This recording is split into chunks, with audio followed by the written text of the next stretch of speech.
negócio. Oi, oi, oi, sejam bem-vindos. Eu sou a Melina Domingos Sambo e hoje estamos no consultório com a doutora Catarina. Olá, olá pessoal. Ela que é médica clínica geral e vamos falar um bocadinho sobre o alcoolismo. Vamos fugir um pouco do empreendedorismo, que é a nossa linha de entrevistas habituais, mas para empreender temos que ter saúde.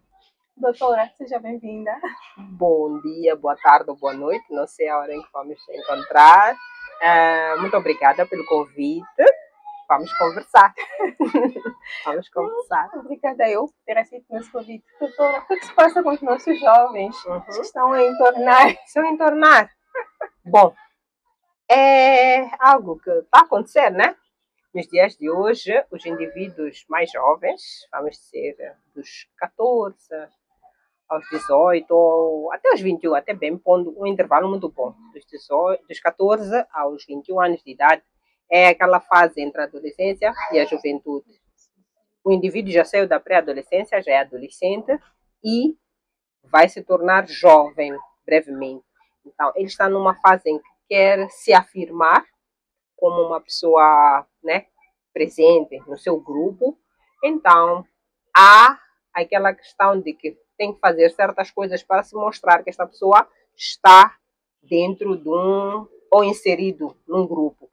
Então, tem aqueles que vão fumar, tem aqueles que vão beber, e a maior preocupação hoje da nossa conversa é em relação ao consumo de bebidas alcoólicas. Então, ele vê com um primo, vê com um tio, vê num filme, ou até numa novela, e acha interessante experimentar, por que não? Também vê dos mais velhos. Então, se for um hábito que acontece no seu cotidiano, claramente que ele vai querer experimentar. Então, aqueles também que são mais espertinhos. Ele sozinho decidiu, achou interessante e passa para o grupo. Então, vão já à procura, né, de expor o outro amigo para sentir a mesma coisa. Nada contra as nossas empresas que produzem bebidas alcoólicas, temos variadas, mas elas também querem ganhar o público por conta das publicidades, para fazer o seu produto vender. Mesmo eles tendo ali o rótulo para maiores de 18, os menores de 18 querem entender o que é que os maiores de 18 fazem. Então eles querem perceber. É mais por aí. Eu acho que é mais por aí. Desculpa, doutora, a partir mais ou menos de que consumo, de que nível de consumo já se considera vício? Bom, não existe quantidade de álcool segura. Então, não quer dizer que consumir hoje uma taça de vinho, então sou alcoólatra. Não é isso. Aí já precisaríamos de avaliar a quantidade, o número de dias, anos que a pessoa vai consumindo de acordo com os danos que esta bebida alcoólica vai trazer. Mas eu acho que esta informação até que nos pode dar mais detalhes seria um médico psiquiatra. Mas bom, eu não sou psiquiatra, então não vou correr muito para lá, mas vou dar só uma visão geral. Imaginemos uma pessoa que consome cerveja todos os dias. Estou a dar exemplo de cerveja. Isso serve para qualquer outra bebida. Cerveja todas as sextas-feiras, ponto. Até um certo ponto cria-se um hábito. O vício estabelece-se quando esta ação, esta atitude faz-se de forma rotineira e cotidiana. Então, praticamente quase todos seriam viciados, né? Mas a pessoa não consegue se libertar deste hábito, mesmo sabendo que lhe traz dano.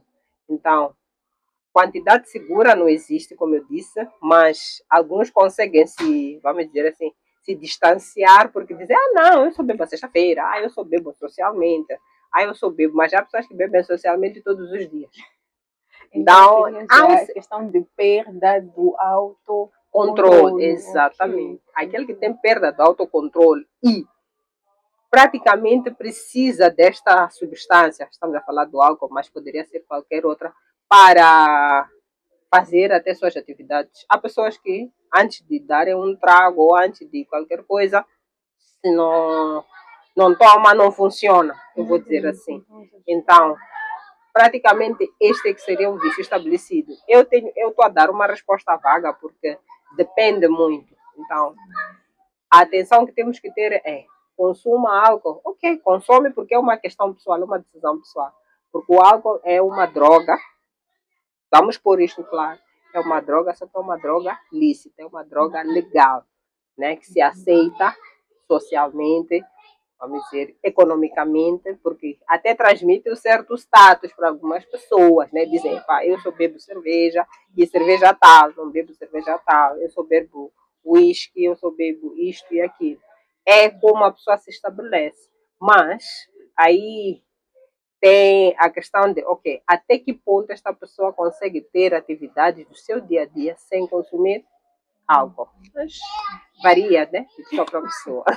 E, enfim, eu não sei se eu pergunto para a doutora, se é uma pergunta, mas até a nível do Ministério da Saúde, nós temos centros de reabilitação para alcoólatras?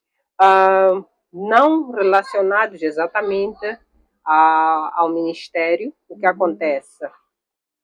O Ministério da Saúde, ou melhor, ponto, deixa por voltar para trás. Todo indivíduo que é considerado alcoólatra é diagnosticado assim, e muitas das vezes, por ser uma doença de foro psiquiátrico, né? Então, ele vai ser admitido pela via da psiquiatria. Por quê? Porque o álcool causa alterações em vários órgãos, né? Mas os mais afetados seriam o cérebro e o fígado, principalmente, que vamos dizer que vão dar sinais e sintomas que a comunidade no geral vai notar. Por isso é que logo no início fizeste a pergunta: por que é que estão a entornar? O que é que tu encontras no indivíduo que está sempre a entornar, que está sempre a beber? Está sempre sonolento, não tem conversa coerente, não consegue, vamos dizer, evoluir na vida. Por exemplo, eu acredito que todos os seus seguidores ou pessoas que acompanham o teu canal, eles têm algum amigo que estudou com eles em alguma fase da vida e depois desviou-se do caminho por conta do consumo de bebidas alcoólicas, porque não teve o controle para que o vício não tomasse conta da pessoa. Então, é por aí. E para ver nos nossos hospitais, nós não temos centros ligados ao MISAL, mas existem instituições ligadas principalmente à Igreja Católica, e acredito que não só a Igreja Católica, mas também como é que eu diria, há outras igrejas evangélicas, né? Não aqui lembrando dos nomes, mas elas trabalham com indivíduos que são consumidores de substâncias, né, psicotrópicas. Estamos a falar de álcool e outras drogas. Mas muitos deles acabam entrando primeiro pela via das enfermarias de psiquiatria a nível do país. Quando se nota que é por conta do consumo de álcool, reabilita-se esta pessoa, até dá-se algumas medicações, e depois vai para os centros de reabilitação, onde tem lá uma espécie de reintegração para que esta pessoa se desligue deste vício e depois volte para o seio familiar com capacidade de aguentar a vida aqui fora, né? Vamos por assim, porque não é fácil. Muitas das vezes as pessoas, quando vamos conversar com elas, elas têm tendência a dizer que, olha, eu comecei a consumir álcool porque tive um problema no serviço, tive um problema na escola.